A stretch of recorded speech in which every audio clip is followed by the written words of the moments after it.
మనతో పాటు మాజీ హోంమంత్రి చినరాజప్ప ఉన్నారు. టీడీపీ జనసేనకు సంబంధించిన లిస్టులో ఆయన పేరు కూడా ఉంది. పెద్దాపురం నుంచి సిట్టింగ్లకి స్థానాలు ఇస్తామని చంద్రబాబు చెప్పారు. దానికి అనుగుణంగానే ఆయన పేరు కూడా ఉన్న పరిస్థితి. సార్ ఎలా చూస్తారంటే ఇప్పటికే పెద్దాపురంలో మీ పేరు మారుమోగుతుంది. ఇప్పటికే సర్వేల్లో కూడా చినరాజప్పకి అక్కడ వచ్చిన అవకాశం అదే 14, 19 2 సార్లు ఇచ్చారు. 2 సార్లు విజయం సాధించాను. 14, 19లో నేను మంత్రిగా ఉన్నాను. చంద్రబాబు నాయుడు గారు నిధులు ఇవ్వడం, 1000 కోట్లు ఖర్చు పెట్టడం, అక్కడ అభివృద్ధి చేశాను. ఈ 5 సంవత్సరాల్లో కూడా జగన్మోహన్ రెడ్డి గారి పరిపాలన ఒక పైస కూడా మాకు ఇవ్వలేదు, జనానికి ఇవ్వలేదు. అలాగే వైసీపీ ఎమ్మెల్యేలకు కూడా, అందుకే వైసీపీ ఎమ్మెల్యేలు అందరికీ సీట్లు మార్చుకునే పరిస్థితి వచ్చింది. అయినా నేను ప్రజలు కన్విన్స్ చేశాను, నాకు ఇవ్వట్లేదు, నా భవిష్యత్తులో నేను తెస్తాను, గతం ఎలా చేశాను ఇప్పుడు అలా చేస్తాను, నాకు అవకాశం ఇవ్వండి అని చెప్పాను. ప్రజలందరూ కూడా సర్వేల ద్వారా, అభిప్రాయాల ద్వారా నెగ్గుతోడు రాజప్పని చెప్పి ప్రజలు చెప్పారు. కనుక ఇవాళ చంద్రబాబు నాయుడు సీట్ ఇవ్వటం జరిగింది. సార్ అంటే అక్కడి నుంచి వైసీపీకి సంబంధించి కాకినాడ ఎంపీగా ఇప్పుడు సునీల్ని దింపుతున్నారు. అయితే పెద్దాపురంలో వైసీపీ క్యాండిడేట్ని మార్చాలంటూ కూడా ఆయన పట్టుబడుతున్నారని తెలుస్తుంది. ఇప్పుడు 2 రకాలు. నేను మొదటి నుంచి కూడా అక్కడికి స్ట్రాంగ్గా ఉన్నాను. ఎవరిని పెట్టినా నా మీద నగలేని పరిస్థితి. ఇతరున్నా ఇంకోటి ఉన్నా ఒకటి, అంత స్ట్రాంగ్ రాడు. ఎందుకంటే ప్రజలందరూ కూడా గత చేసిన అభివృద్ధిని దృష్టిలో పెట్టుకుని నెగ్గించాలనే ప్రయత్నం ఉన్నారు. అంతే, ఎవరు మారినా అతనున్నా ఎవరు మారినా ఒకటే మాట.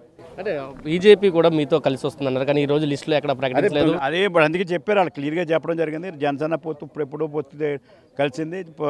ఇప్పుడేమో కళాలు 3 పార్టీలు కళాలను డిసైడ్ చేశారు. వాళ్ళు ఇంకా ముందుకు రాలేదు.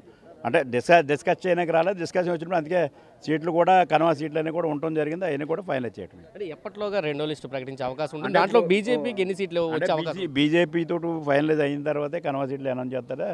బీజేపీకి ఎన్ని సీట్లు ఇవ్వాలి ఏంటన్నది ఇద్దరు కూడా చంద్రబాబు నాయుడు గారు, పవన్ కళ్యాణ్ గారు మాట్లాడుకుని వాళ్ళు బీజేపీకి తీసుకొస్తారు. దాని చేత దాన్ని మనం అంచనా వేయలేము. సార్ అంటే వైసీపీ నుంచి వచ్చిన రెబెల్ ఎమ్మెల్యేలకు కూడా దాదాపు టికెట్లు 3కి టికెట్లు ఇవ్వలేని పరిస్థితి, 2కి మాత్రమే ఈ లిస్టులో ప్రకటించారు.